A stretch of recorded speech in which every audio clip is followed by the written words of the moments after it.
Hey guys, Morrelle McCrary here, meeting with James and Wade, the dream team here, coming back at you for another back to business. Today we were all kind of all over the board, and we were just kind of thinking of what can we talk about, what can we share with the business owners that are watching this, and I think we just coined this one as business owners nuggets, if you will. So Wade, you kick us off since you were more organized than us today, and just tell us what business nuggets we can come away with on accounting in an accounting frame set. Well, I mean, just the one thing I was working with a client this week and they were having cash flow problems. I thought about some of the things I did in my business and some of the things I counsel them on. So I just got 4 quick tips on, you know, cash flow in your business because cash flow can be make it or break it. Right. It's one of the main reasons for failure is cash flow. So number one is get your bills out on time. I don't know how many clients that I have that they have constant cash flow, but they, they drag their feet getting their billing. They hate doing that. Number one, maybe you should hire somebody to do that. But there are things that would hold things up, like in construction, companies, they may be a project manager that needs to do things that, and they need to understand that's one of the key things to getting the cash flow in. So getting the bills out on time, just a simple tip, just, if you get it out, you can't get it until you get it out, and ideally, when the work goes out, you get the bill right out. Number two, I kind of alluded to that. Have somebody else other than the owner do the billing. I can't tell you how many times that, a lot for most business owners, they dread doing that paperwork. And, there's been studies in my industry and I've experienced in my own business that, we as business owners, we tend to bill less.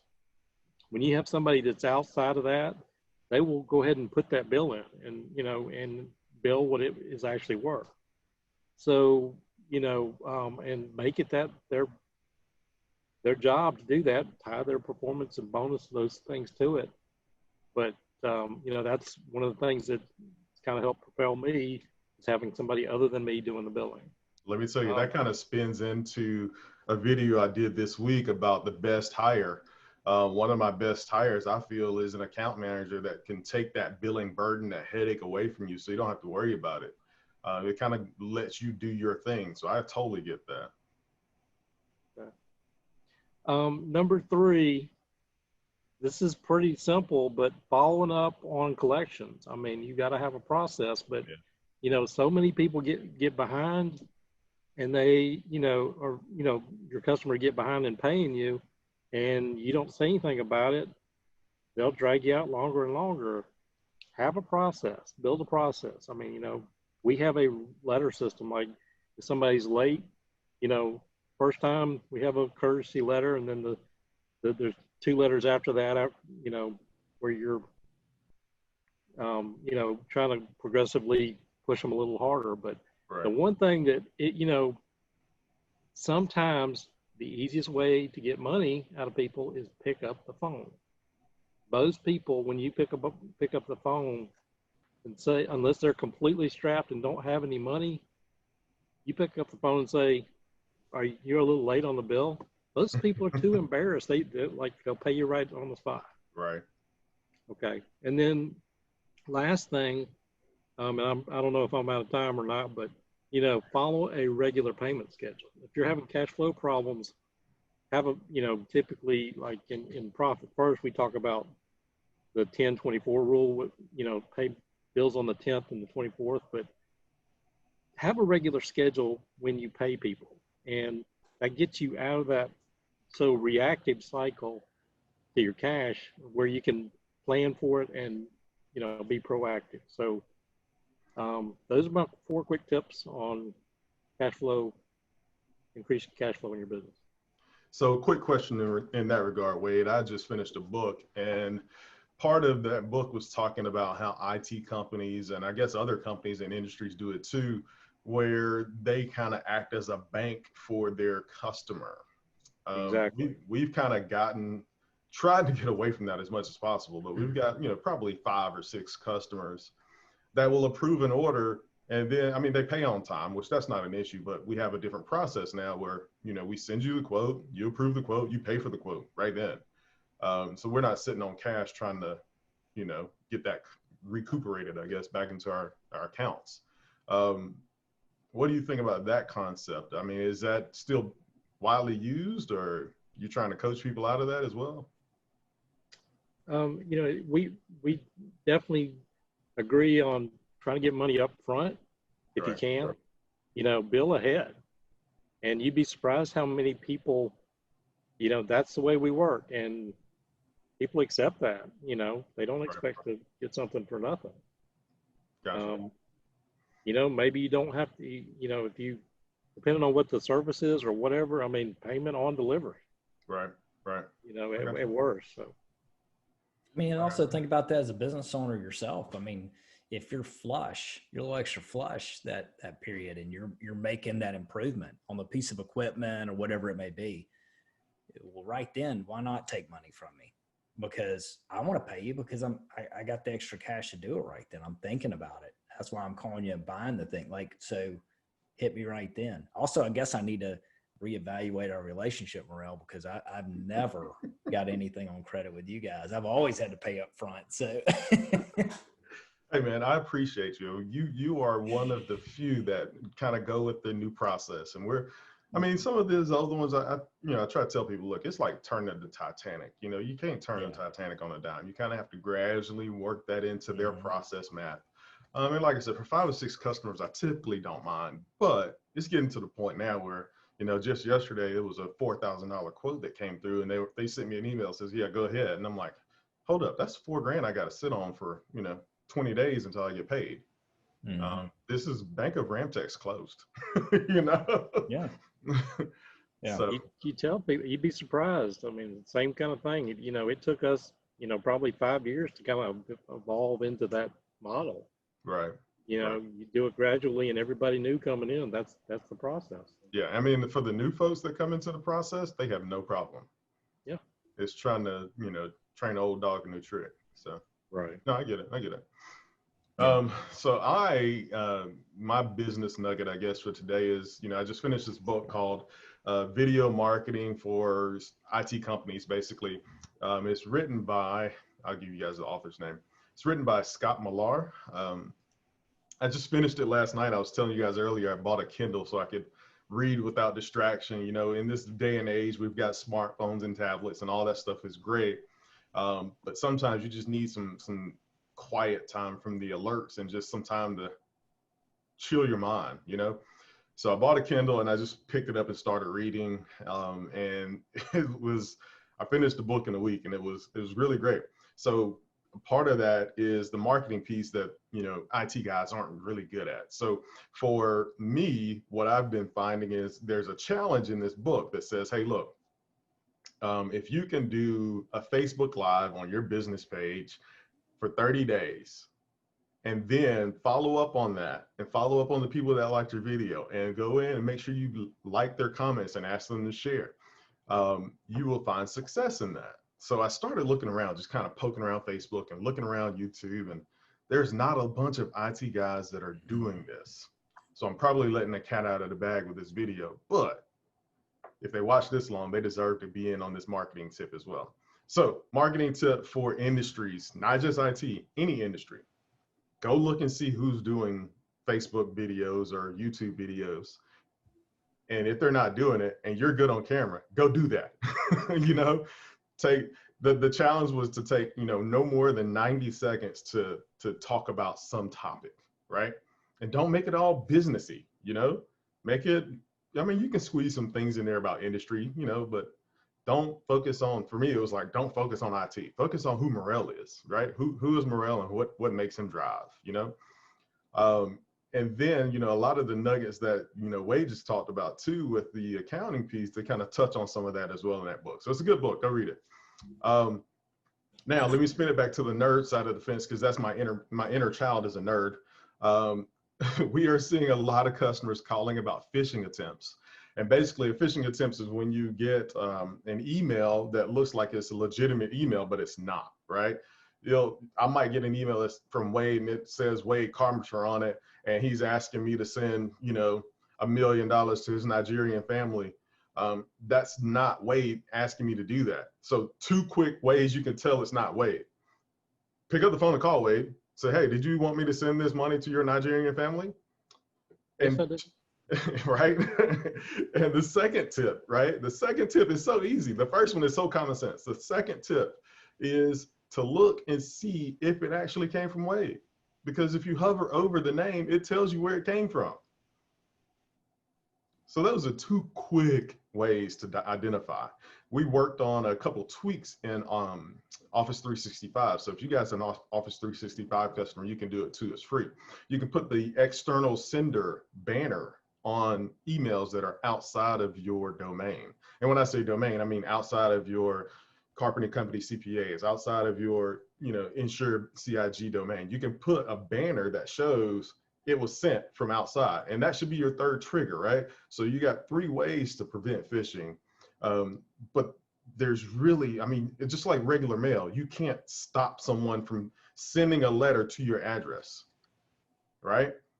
There's ways in some software out now that they're beta testing, and a couple of companies have got it down where they say they can prevent 100% phishing. That's not true. Don't believe it. Yeah. Because if they're preventing 100% phishing, how much email are you sorting through and how much email are you reading? So I will be leery about that traffic of, where the email goes in that life cycle to get to your inbox. So if you do, sign up with somebody like that or have questions on something like that, I'm probably the nerdy IT guy that can answer that question for you. So after that, James, do you know of companies that offer services to help you test your people at your company? So we call that security awareness training. We had one that we signed up with and we put a few customers on it. And they had some really good videos, really good modules, but the system was crappy as far as reporting. So we're beta testing another company right now to see if their reporting aspect is better. The reason I say that it's crappy, the crappy reporting, you can log into the system and you can see the data, but you can't print it. You can't put it into a graph. You can't do anything with it. You log in and you see Johnny took the test, he passed the test.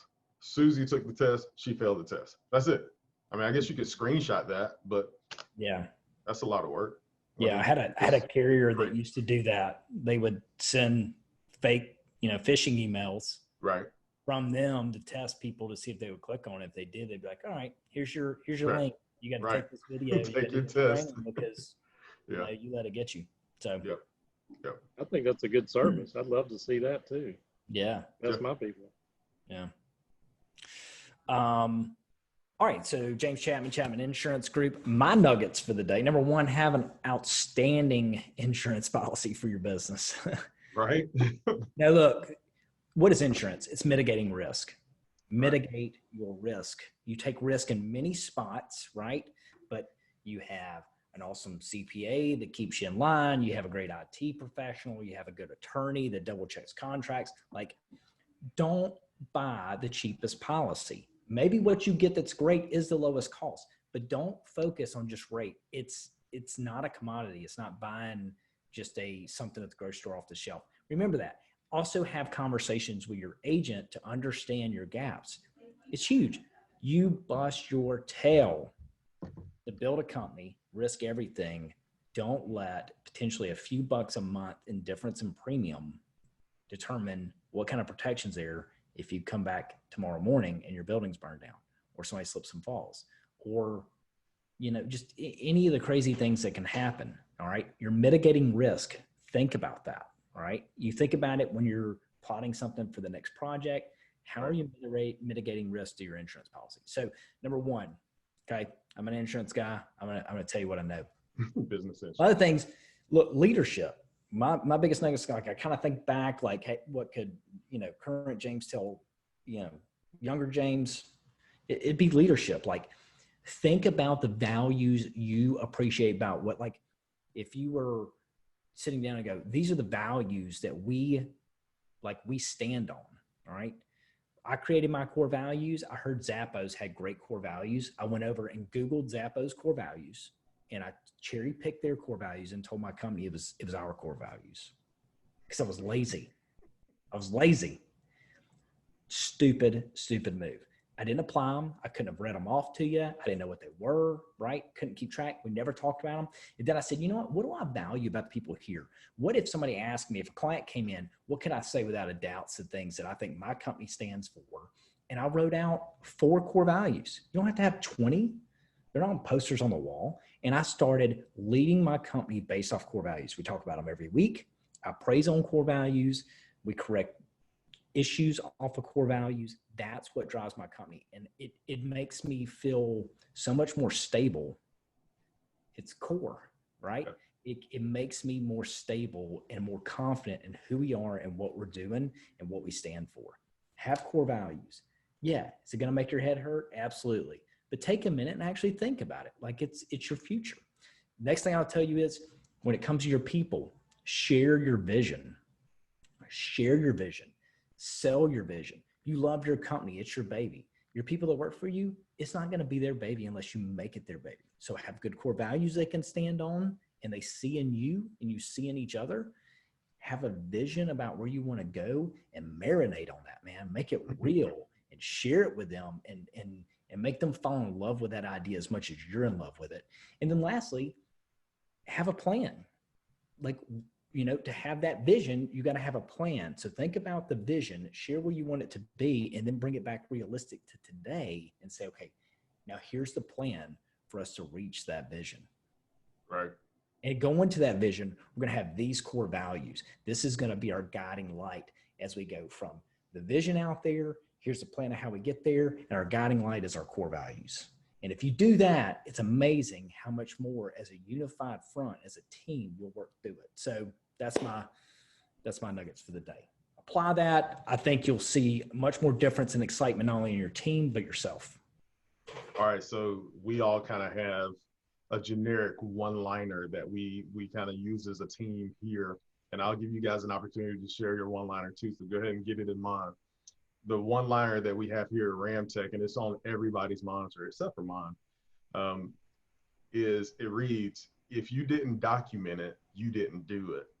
And that is, we try to resonate that in so many people's mindset here, that if you didn't document something, you didn't put it in the system, you can't prove that you did it. So that's us at Ramtech. If you didn't document it, you didn't do it. I'll let you guys go for it. Give me your one-liner. Man, I got a couple. I mean, we use, you got to risk it to get the biscuit. Oh, I like that one. We like to say that one. We like to say, fuel the jet, baby. Like we'll run around here saying that, fuel the jet, baby, fuel the jet. And got a third one, but it is not do it appropriate. Do it. No, I am not doing it. But look, we have these things as a team. Like I said, anything brings you better together as a team, I'm all for it. So I love that. I like how y'all have yours. Wade, what you got? Well, I guess I have to go back to the tagline I've used for many years is, we're not your average bean counters. And I could go on for 5 or 10 minutes about what that means to us, but in a nutshell, I hope that my clients understand that the service and the value they get from us, you're not going to find in any other CPA firm. We're doing things that other CPA firms are not. And, well, I like the fact that you guys are personable. So that definitely helps. Yeah, sure. Well, cool, guys. I'm going to wrap us up then. If you finished and made it to the end, if you have any questions for us, any of us, or any business-related topics for us to talk about, drop us a like, drop us a question, drop us a comment. I'm Morrelle, Ramtech PC Solutions. We make IT simple as possible for your organization. I'll let you guys jump in on your business and what you guys' tagline are. Go ahead, Wade. I'm Wade Carpenter, and as I said before, we are not your average bean counters. James Chapman, Chapman Insurance Group. We got you covered. We got you covered. Thanks, guys. Appreciate it. Until next time.